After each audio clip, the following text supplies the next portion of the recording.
depende de você, porque a palavra de Deus, ela é imutável, amém? Ela é a mesma ontem, hoje, para sempre.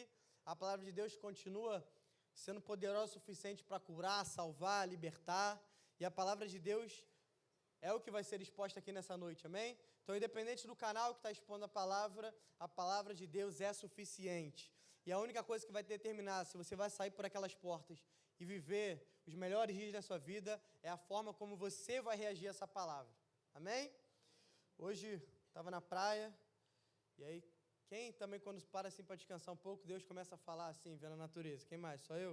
Estava lá sentado na areia, curtindo, e aí hoje a gente foi na praia e a gente acabou sem nada muito oficial, a gente chamou a galera dos jovens aqui da igreja para ir, aí foi algumas pessoas do GC, aí eu comecei a reparar, né, que a gente às vezes só vê as pessoas da igreja na correria, servindo, quando está na correria do culto, e aí raramente a gente está ali podendo falar de outra coisa, brincando, e como a gente às vezes entra num sistema, né, no modo automático de viver na igreja, de servir, e é exatamente um pouco sobre isso que eu quero falar nessa noite. O tema da mensagem é: saia do piloto automático, amém?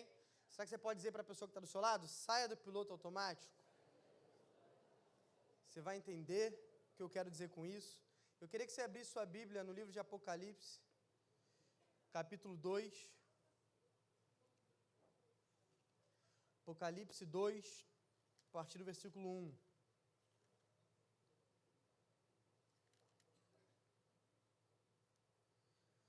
Glória a Deus. Quando o tecladista puder, quiser vir me ajudar. Amém? Pelo menos para dar uma emoção, né? Apocalipse 2, versículo 1. Alguém achou? Diz amém. Quem não achou, diz glória a Deus. Quem vai ler no telão, diz glória a Deus. Vamos ler.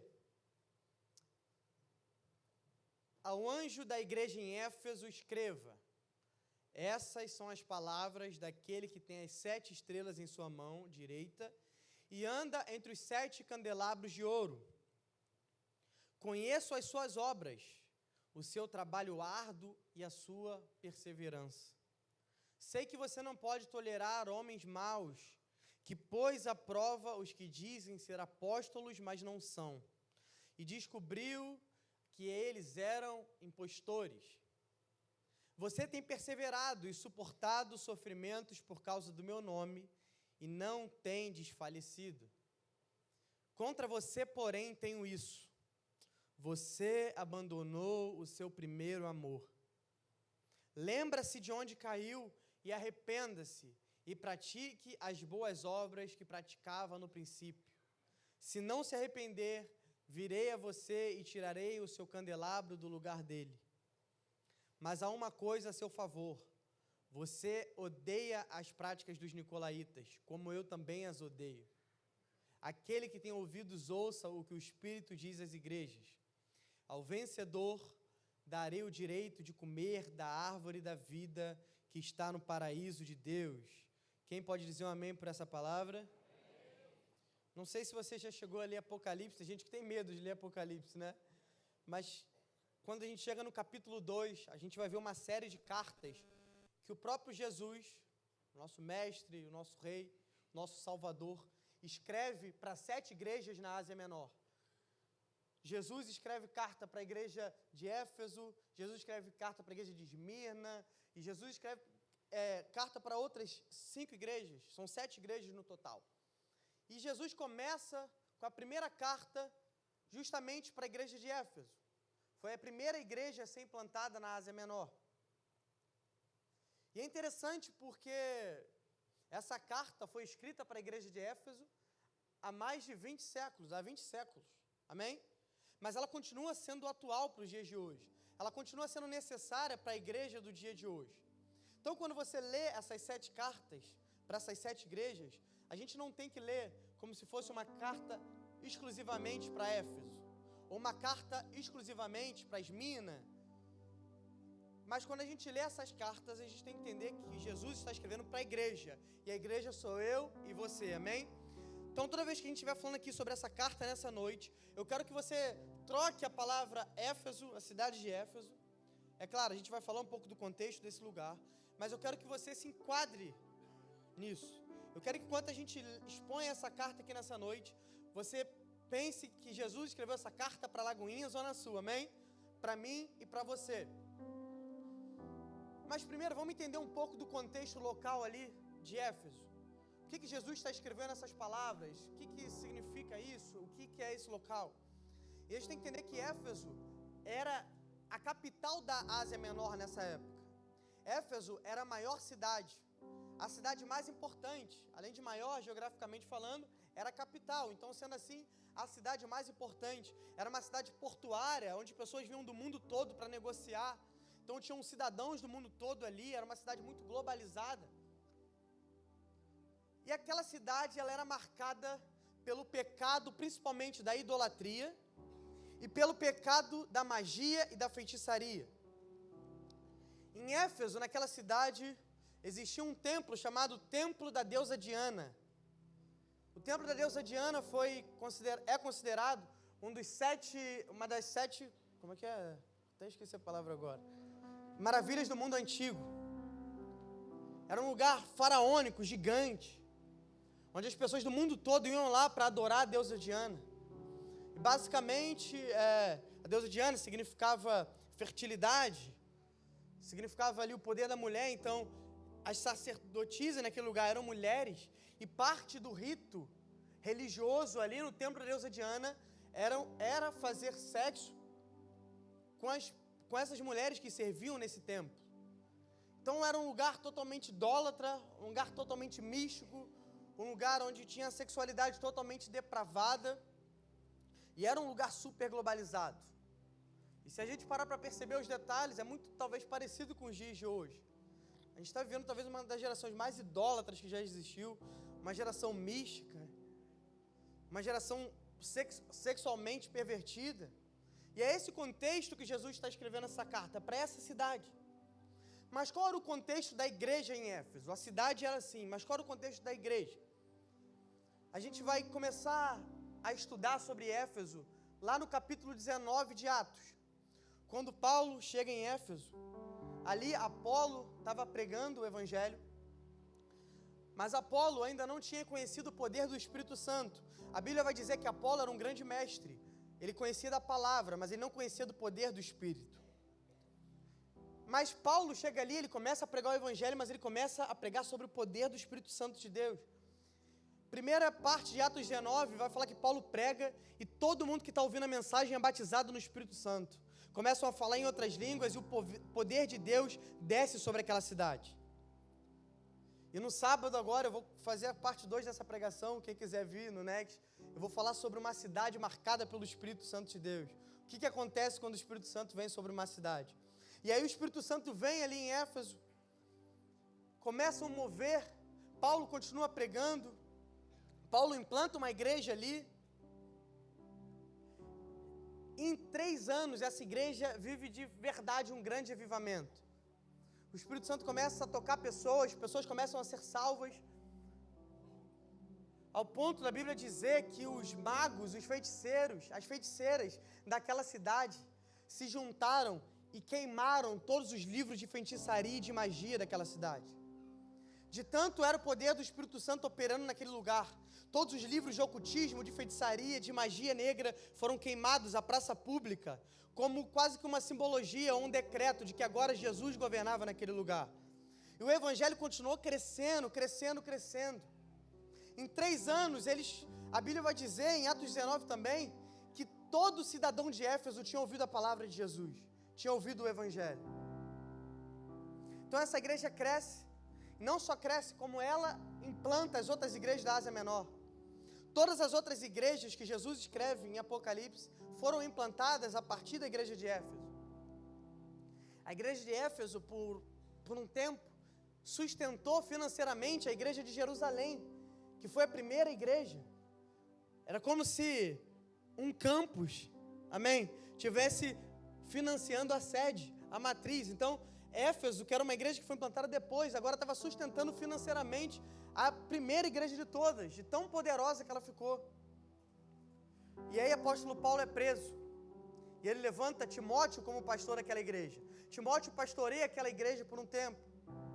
Timóteo agora vai para outra viagem missionária e quem passa a pastorear aquela igreja é o próprio apóstolo João, que escreveu a carta inspirado por Jesus, que a gente acabou de ler em Apocalipse. Então esse é o contexto, amém? Sei que é bastante coisa e foi meio corrido. Mas essa carta foi escrita 40 anos depois desse contexto da implantação dessa igreja. Isso que eu te falei de Paulo, do Espírito Santo sendo derramado. Passam-se 40 anos. E então Jesus escreve essa carta através do apóstolo João, que a gente acabou de ler em Apocalipse. 40 anos já pode ser considerado uma outra geração, uma segunda geração naquele lugar. E como a gente leu, a Bíblia vai dizer que aquela igreja permaneceu firme contra as falsas doutrinas, contra os falsos mestres, contra as tribulações. Mas por mais que essa igreja permaneceu firme na palavra, ela se encontrava sem brilho, desanimada, sem vida. E hoje eu quero te mostrar 3 ensinamentos que a gente tem através dessa carta. 3 coisas que Jesus nos ensina através dessa carta. 3 coisas que nós podemos aprender. Você está pronto para isso, amém? Quem quer aprender o que Jesus está nos falando aqui nessa noite? O primeiro ensinamento que a gente tem através dessa carta, primeiro aprendizado, e eu queria que se você puder anotar, se você tiver com um bloco de notas, se tiver com alguma coisa. O primeiro ensinamento que nós temos com essa carta é que Jesus protege a sua igreja. Jesus guarda a sua igreja. Jesus começa essa carta se apresentando como o nosso protetor, como meu e seu protetor, amém? Como eu falei, essa carta nessa noite, ela foi escrita para Lagoinha, Zona Sul. Então Jesus começa se apresentando como o meu e como seu protetor. Ele vai dizer, essas coisas diz aquele que conserva na mão direita as 7 estrelas. Ou seja, a Bíblia vai dizer que Jesus nos conserva em suas mãos. Jesus nos protege em suas mãos. E o que significa conservar? Conservar significa manter em bom estado. Conservar significa manter sem alterações. Ou seja, Jesus tem você na palma da sua mão direita. E Ele guarda a minha e a sua vida. Ele mantém a minha e a sua vida. Ele protege a minha e a sua vida. Jesus é o protetor da sua igreja.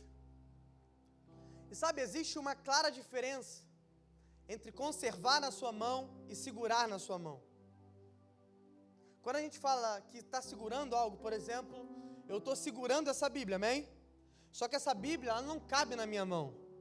Vocês estão vendo, eu estou segurando, mas a Bíblia é maior do que a minha mão. Eu estou só segurando ela, mas ela não cabe aqui. Isso é segurar. Mas quando, no sentido original dessa palavra, quando diz conservar, é como se eu pegasse essa chave aqui e eu guardasse, ela cabe totalmente dentro da minha mão. Isso significa a palavra conservar aqui no original, a gente está totalmente dentro dele, a gente está totalmente protegido, guardado, blindado por ele. A cada passo que nós damos, quando você saiu de casa e veio para cá, ele estava te protegendo. Aqui ele está te protegendo, saindo daqui ele te guarda e te protege. Ele te livra de coisas que você nem vê. Hoje você dirigindo e indo para o trabalho, ele te deu o livramento de acidentes que você nem viu. A todo tempo, no mundo espiritual, existe uma batalha. Existem demônios tentando devorar a nossa vida, existem demônios tentando nos parar, e o tempo todo, o nosso general de guerra, o Senhor que não pede uma batalha, está nos guardando, até mesmo quando nós não vemos. Ele nos protege. E além de proteger, ele vai continuar dizendo também que ele anda pelos 7 candelabros, ou seja, Jesus, além de nos guardar, ele anda pelo meio da igreja. Jesus passeia pelo meio da igreja. A gente está aqui, eu estou pregando, você está me ouvindo, e a gente nem está vendo, mas ele está caminhando aqui pelos corredores. Ele está tocando pessoas aqui, tem pessoas sendo curadas. Ele está tocando aqui, tem pessoas sendo restauradas, a gente nem está vendo, mas ele passeia por essas cadeiras, ele passeia por esses corredores, porque Jesus nos guarda e Jesus passeia dentro da igreja dele. Jesus caminha dentro da igreja dele. Ele está aqui nessa noite. Ele vai estar sexta-feira dentro do seu GC. Ele vai estar domingo aqui nos cultos, ele vai estar sábado aqui no Next. Porque a Bíblia vai dizer que aonde estiverem 2 ou 3 reunidos, ali eu estarei no meio de vocês. E sabe, quando a gente lê essa passagem, a gente tem que separar ela da onipresença de Deus. A onipresença de Deus é uma coisa. Deus está em todos os lugares, amém? Deus está aqui e Deus está numa boca de fumo agora. Deus está no hospital, Deus está no cemitério. Deus está em todos os lugares porque Ele é onipresente, faz parte dos atributos dEle.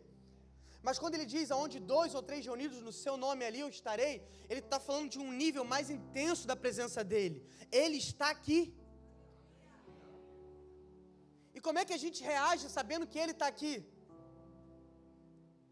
A gente não pode continuar reagindo da mesma maneira. A gente não pode cultuar da mesma maneira, sabendo que Jesus está aqui. Você entende isso? Hoje, feriado, tem algumas cadeiras vazias do seu lado. Jesus está sentado aí do seu lado. Amém?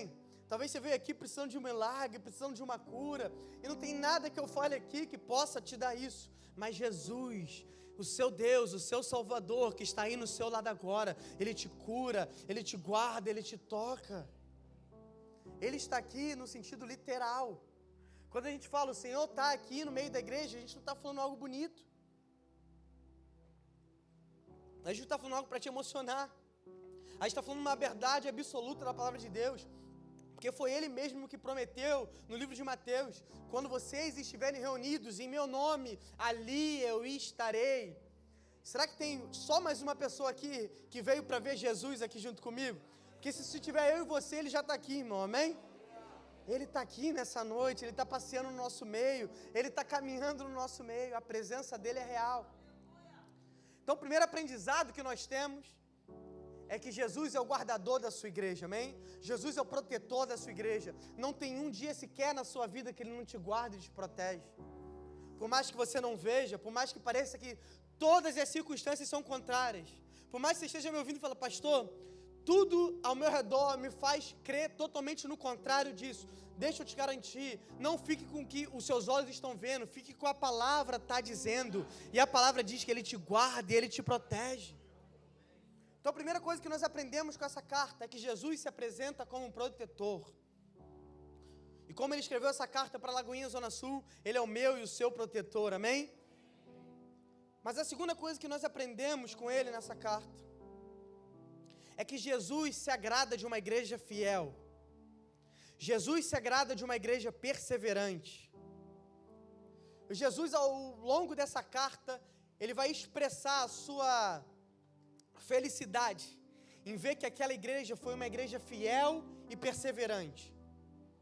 E nós podemos observar aqui nessa carta 3 aspectos no qual a igreja perseverou e no qual a igreja foi fiel.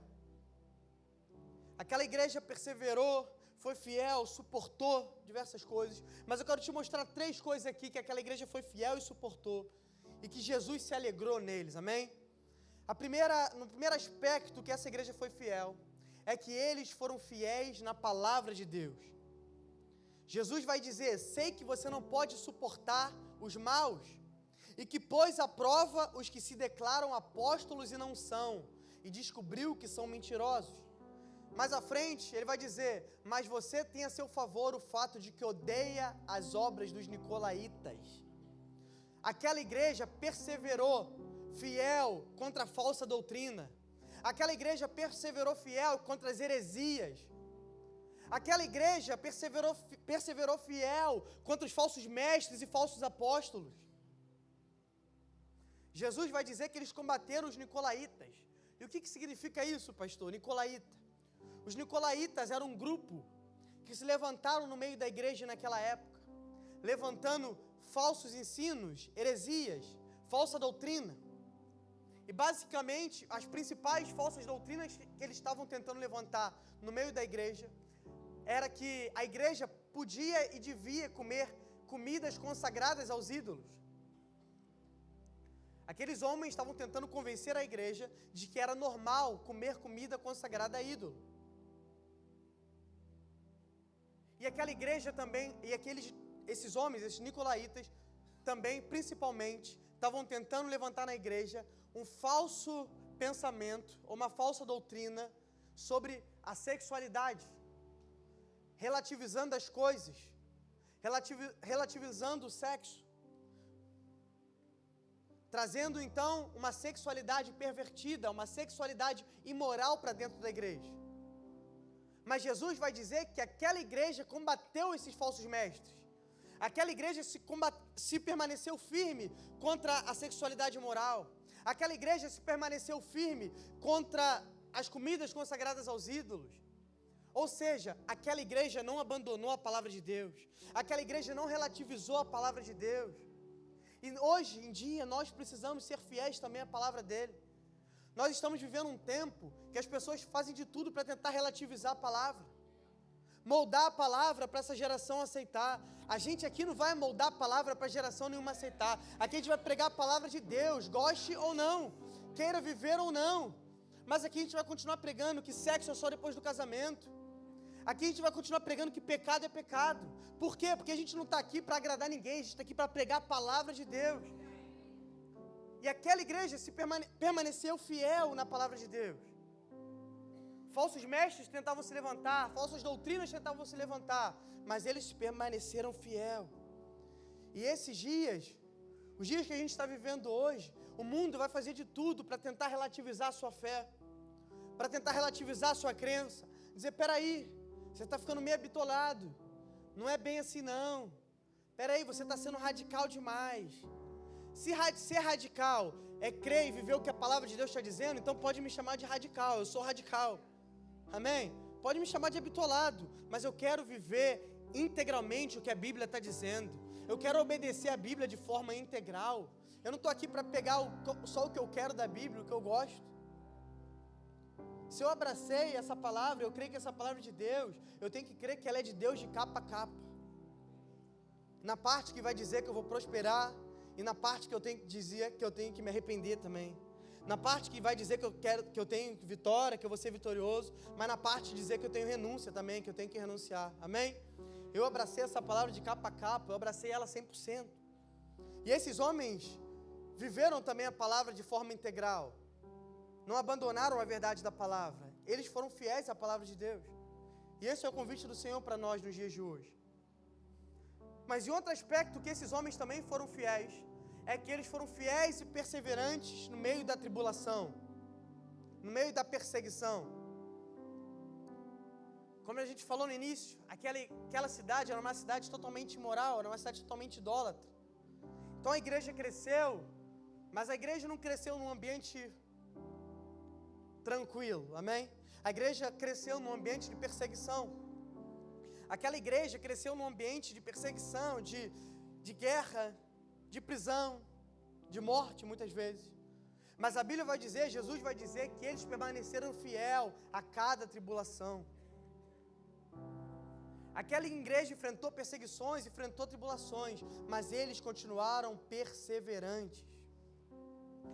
Olha o que Jesus diz em Mateus 10, 22.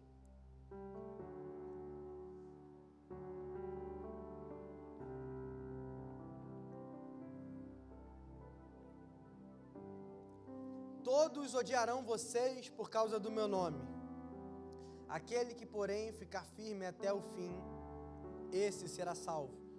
Pastor, que palavra dura, mas são as palavras de Jesus. E Ele está garantindo que se eu e você vamos viver para Ele, nós vamos encontrar perseguições no meio do caminho. E eu não estou dizendo ser perseguição por ser mala, amém? Porque tem muito crente falando que está sendo perseguido porque é sem noção, porque é mala, porque é mal educado, não é verdade? Porque é ignorante. Jesus está falando, quando vocês seguirem as minhas palavras, quando vocês viverem plenamente o meu evangelho, vocês serão perseguidos. Então essa igreja aqui enfrentou essa perseguição.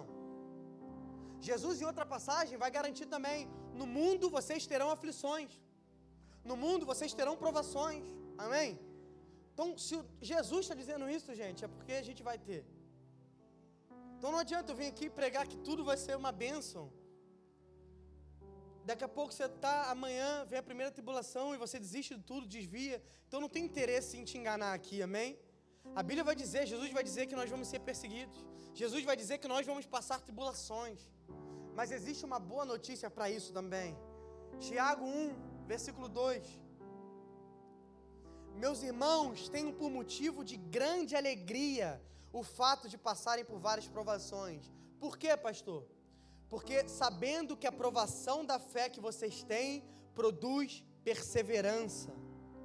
Ora, a perseverança deve ter ação completa, para que vocês sejam perfeitos e íntegros, sem que lhes falte nada. Ou seja, as provações na nossa vida não são à toa. As provações estão sendo usadas para que a gente venha provocar em nós perseverança, um caráter aprovado, um caráter amoldado. As tribulações, as provações não são para me parar e não são para te parar, mas as provações vêm para me fazer e te fazer melhor, para me fazer e te fazer perseverante, para esticar a minha e a sua fé. Essa tribulação não é para te parar, não é para te derrotar, mas é para te fazer mais forte. Porque a provação de vocês, se alegre na provação, porque a provação produz perseverança. Então essa igreja permaneceu fiel na palavra de Deus. Essa igreja permaneceu fiel diante das tribulações, diante das perseguições. E essa igreja também permaneceu fiel no serviço e nas obras a Deus. Jesus também vai dizer: conheço as obras que você realiza, tanto o seu esforço como a sua perseverança. Ou seja, Jesus está dizendo aqui que ele conhecia as obras que eles realizavam. Jesus conhecia cada uma delas. E Jesus vai dizer que eles foram aprovados. Eles eram uma igreja que servia. E glória a Deus que eu estou numa igreja aqui também, amém?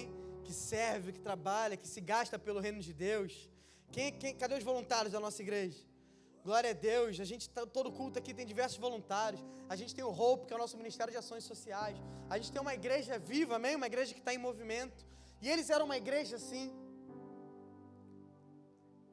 Era uma igreja que o tempo todo estavam envolvidos em obras. Como a gente falou, essa igreja implantou outras 6 igrejas. Essa igreja era uma igreja generosa, Tiago. Como a gente falou, eles manteram a igreja em Jerusalém financeiramente. Ou seja, era uma igreja que pregava o evangelho, tanto que para em 3 anos, toda uma cidade, a Bíblia vai dizer, se a Bíblia está dizendo é verdade, que não existia uma pessoa sequer em Éfeso que não tinha ouvido o evangelho. É porque eles pregavam, amém? É porque eles evangelizavam, é porque eles se gastavam por isso. Eles implantavam novas igrejas, eles eram generosos. Ou seja, eles estavam envolvidos integralmente com a obra de Deus. Então eles eram fiéis na palavra, fiéis nas tribulações, mas eles se permaneceram fiéis também no serviço e na obra de Deus. E nós precisamos também continuar firmes, fiéis, íntegros. Nós precisamos ser perseverantes no nosso serviço. Eu sei que não é fácil. Eu sei que às vezes a última coisa que você quer é chegar cedo aqui para servir. Eu sei que a última coisa, às vezes, que você quer é na sexta-feira, você quer descansar. A última coisa que você quer é ir para um GC. Talvez a última coisa que você queria estar fazendo no feriado à noite era estar num culto agora. Mas a Bíblia vai dizer que todo o nosso esforço vai valer a pena. Que todo o nosso trabalho vai ser recompensado. Não existe trabalho no Senhor que não é recompensado. O trabalho nele é plenamente recompensado. E aquilo que não for recompensado nessa era, nessa terra, que um dia vai passar, você pode ter certeza, existe uma recompensa eterna nos céus, existe uma morada celestial com Ele, quando Ele vir nos buscar. Mas nós precisamos perseverar nesse lugar. Fala sério, quem aqui já teve um dia falou, cara, estou cansado, não vou servir, mas chegou aqui e você saiu daqui totalmente preenchido, parecia que você não queria vir servir, você saiu daqui renovado? Quem aqui já viveu isso? Quantas vezes a gente que trabalha na igreja, serve na igreja, fala, cara, não vou. Aí a gente chega aqui, a gente vê aquelas pessoas no começo, no final do culto. A gente está lá na recepção e passa alguém, e você vê que o seu sorriso impactou aquela pessoa. Talvez você é da diaconia, você viu que talvez um boa noite, você levar ela para um lugar, aquilo impactou aquela pessoa e parece que tudo fez sentido. Você ter saído de casa, você ter se arrumado, mesmo cansado. Por quê? Porque não é sobre a gente.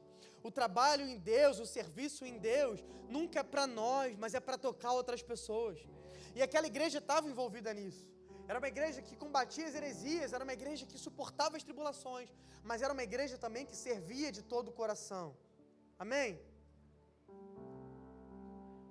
Mas caminhando já para o último ensinamento que a gente tem nessa carta, infelizmente a gente vai observar algo nessa igreja, que infelizmente, se nessa noite eu pedisse para cada um de nós fechar o olho, eu também, e a gente olhasse para dentro do nosso coração, a gente ia observar algo que aquela igreja estava vivendo e que muitos de nós também estamos vivendo nessa noite.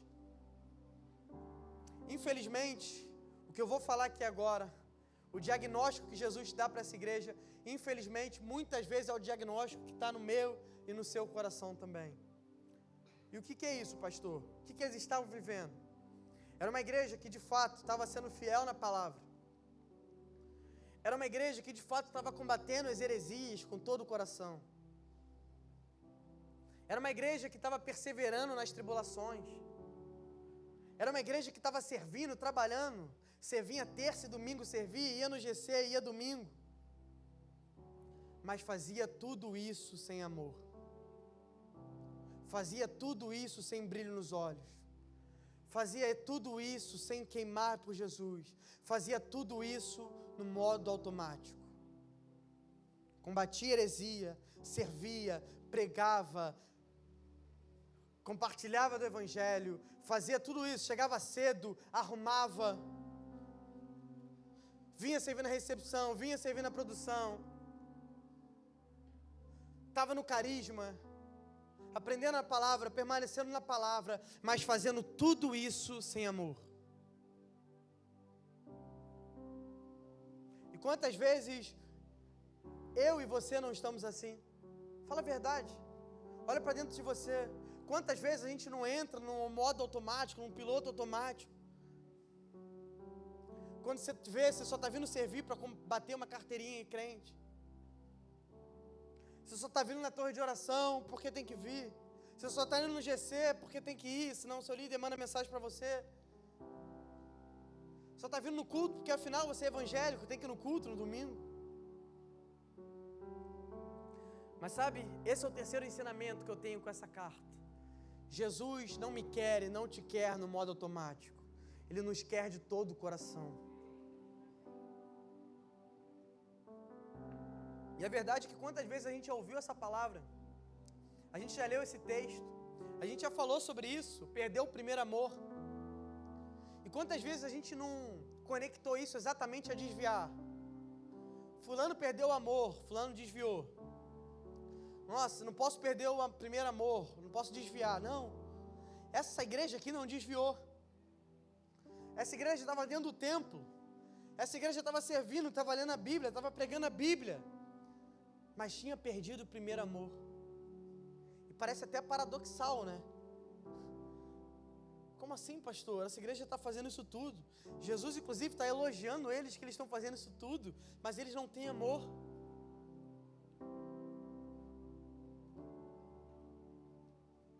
E infelizmente, todos nós estamos suscetíveis a isso.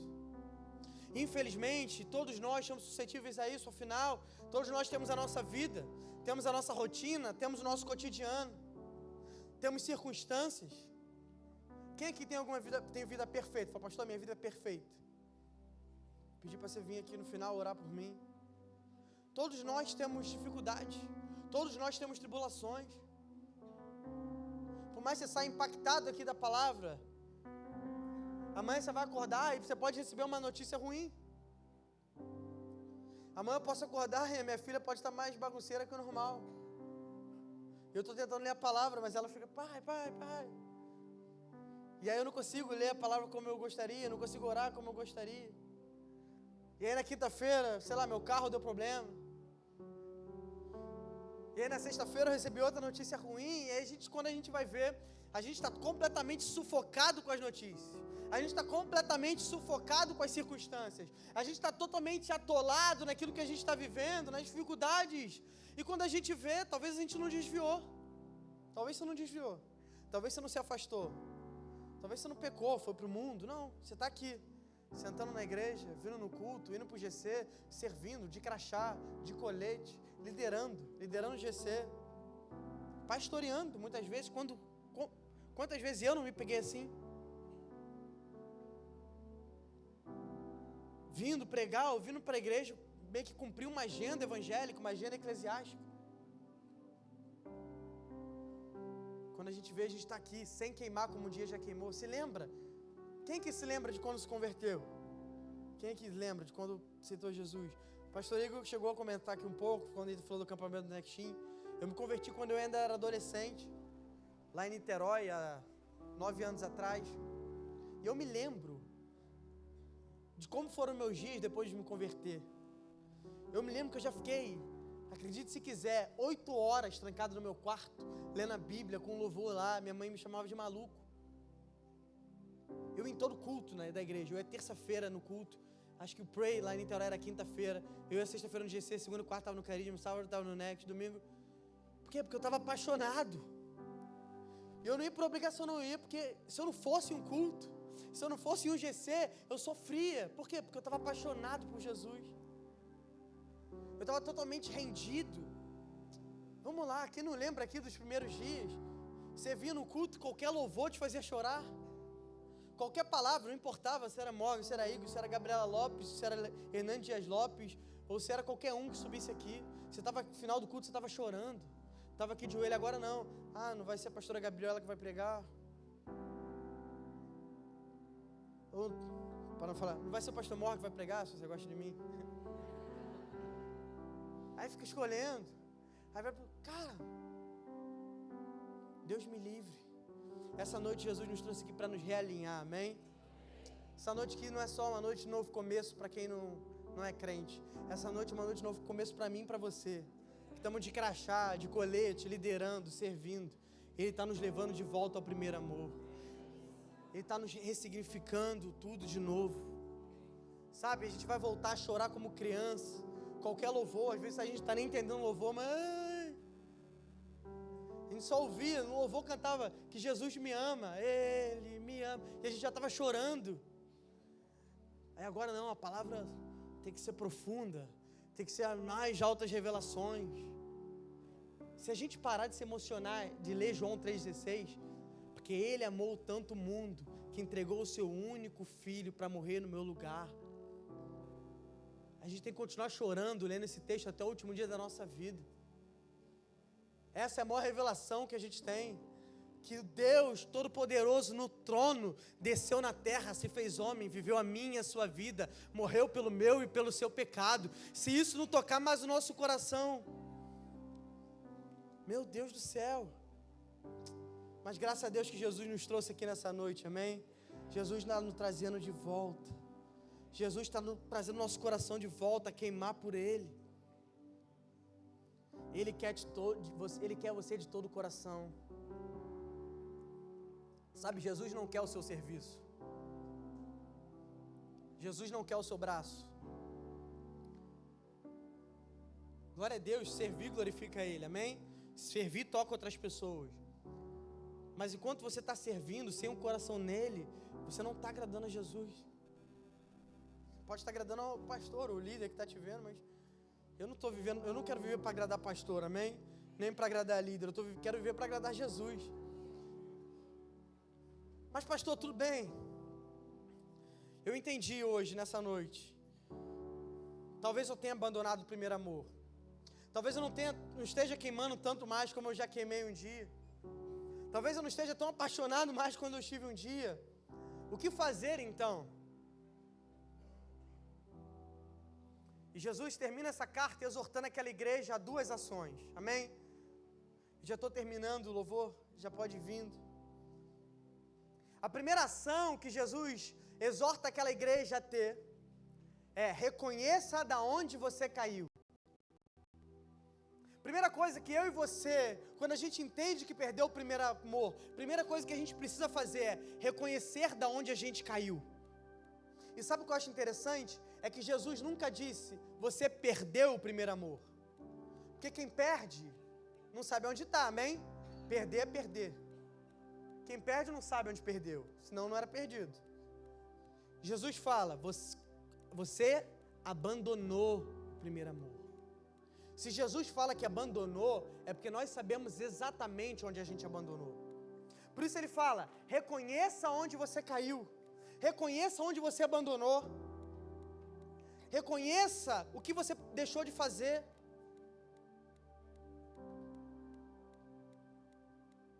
Reconheça. Primeira ação que Jesus nos convida a ter é reconheça. Então, se você hoje, nessa noite, está aqui, pastor, sou líder, sou voluntário, sou desviado, eu perdi o primeiro amor, eu quero voltar. Você precisa reconhecer aonde você caiu. E não vem meter aço para mim, você sabe onde você caiu. Você sabe exatamente quando as coisas perderam o rumo. Você sabe exatamente quando você começou a esfriar. Você sabe exatamente quando começou a acontecer.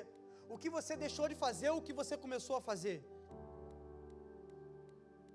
Lembre-se, pois, de onde você caiu. E a segunda ação que Jesus nos convida a ter é, depois de reconhecer aonde eu caí, depois de reconhecer aonde você caiu, Ele vai nos exortar a voltar às primeiras obras. Voltar a fazer aquilo que a gente fazia e deixou de fazer. Talvez era ler a Bíblia. Talvez era orar. O que foi, talvez, que você deixou de fazer? Ou o que você começou a fazer que você também tem que abandonar? Eu acho interessante porque quando ele fala reconheça e volte, quando ele fala reconheça e volte, Pablo, ele está dizendo o seguinte: não só reconheça, mas se arrependa. Por quê? Porque quando eu reconheço e tenho remorso, eu fico mal, mas isso não muda o que eu estou fazendo. Mas quando eu reconheço e me arrependo, eu volto lá e começo a fazer diferente. Essa é a diferença de remorso para arrependimento. Remorso é você sentir peso, você se sentir mal, mas remorso não muda a vida de ninguém. Você já viu alguém começar a fazer alguma coisa ou deixar de fazer alguma coisa por remorso? Remorso dura um dia, 2 dias, você chora. O que muda a vida de alguém, o que te faz ter decisões diferentes, ações diferentes, é arrependimento. Então Jesus fala, reconheça, mas se arrependa, ou seja, volte a praticar as primeiras obras. O que era que você fazia? Era ficar horas no seu quarto ouvindo louvor? Era ir no trabalho ouvindo louvor no carro, orando em línguas? Era estar em todo culto? O que era? Quais são as primeiras obras que você abandonou? Reconhecer e voltar significa se arrepender de fato. E essa noite o convite de Jesus para mim e para você é se arrependa. É volte às primeiras obras. Mas sabe, essa noite não é e não vai terminar para baixo, amém? Porque Jesus termina essa carta com essa exortação, com um chamado de volta. Jesus não condena essa igreja, mas Jesus chama essa igreja de volta. E é isso que Jesus veio fazer comigo e com você nessa noite. Essa é uma noite de novo começo para mim e para você. Essa é uma noite que Deus nos trouxe aqui para realinhar o nosso coração. Essa é uma noite que o Senhor nos trouxe aqui para nos convidar de volta. Ei, filho, que tal voltar a queimar de amor por mim? Ei, filho, que tal voltar a chorar na minha presença como há muito tempo você não faz? Ei, filho, que tal voltar a se aprofundar na minha palavra como há muito tempo você não faz? Ei, filho, que tal voltar a gastar tempo em oração?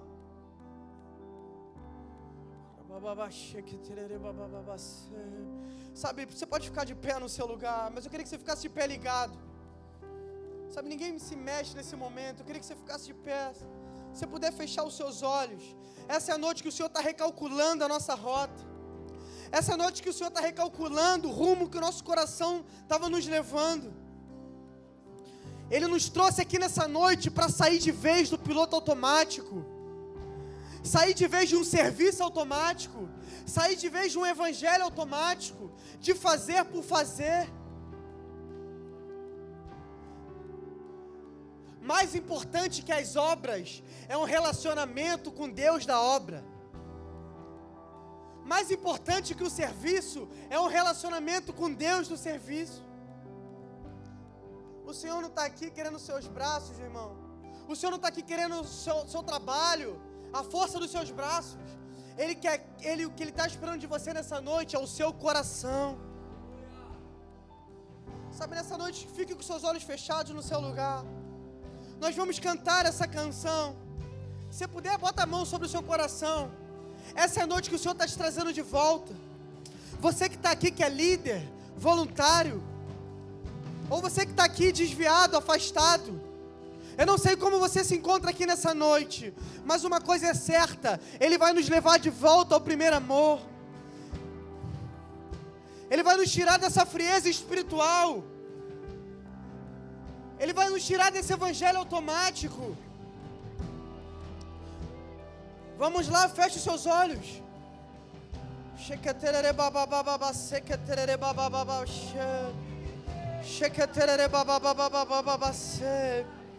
Sabe, se você puder, ora no seu lugar, fala: Senhor, eu me arrependo. Senhor, hoje eu me arrependo de onde eu caí. Eu reconheço, Senhor, quando eu parei de fazer.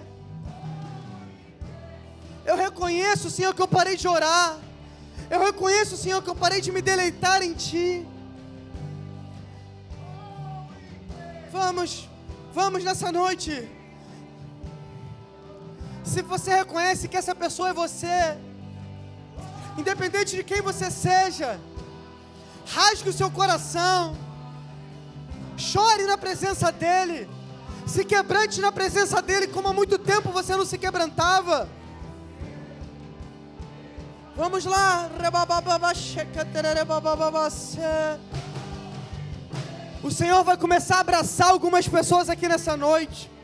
Algumas pessoas vão começar a sentir um abraço quase que físico no seu lugar. Vão sentir o coração queimando. Vão sentir um toque. E esse toque é o seu pai te abraçando, dizendo: filho, eu tenho saudade de você. Filho, eu tenho saudade de me relacionar com você.